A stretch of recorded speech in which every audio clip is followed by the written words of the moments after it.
If you ever wonder how people keep track of everything that they have to do at work, let me show you what I started doing, and it's made such a difference. What you see here is the Google Sheets version that I actually use at work, and there's videos in my playlist on how to make it. But a lot of you said you can't use Google at work, so here's the Excel version. If you haven't seen it yet, make sure to check out my other video for a full overview of the features, since this is part 1 on how to create it. The first thing we're going to do is set up the data validation to get the color dropdowns, and I gotta warn you that the UX in Excel is awful compared to Google Sheets, so it will take a little bit more time. But don't worry, it's still simple, just a bit tedious. So after selecting all the cells except for the headers, you'll go to Data, Data Tools, Data Validation, and you'll see this pop up. In the box titled Allow, you're going to use the drop down to select the list. And then in the source box, we're going to type all the options that we want to include in the drop down. So we'll type Done, Pending, Not Started, Next Week, and a dash. And we'll separate all the options by a comma.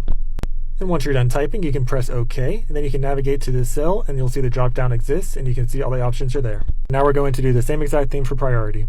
And I do want to note that you can select all the cells like I'm doing except for the headers to set the validation up all at once, or you can just set it up for one cell and paste it into the other cells. Once you select your range, you'll go back to Data, Data Tools, Data Validation, and then under Allow, you'll select List, and in Source, you'll put your options.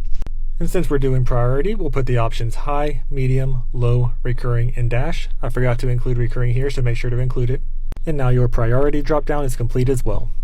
As you can see, we're missing the colors, so I'll show you how to add that in the next video. And if you like this video, follow Shoots by Olin for more.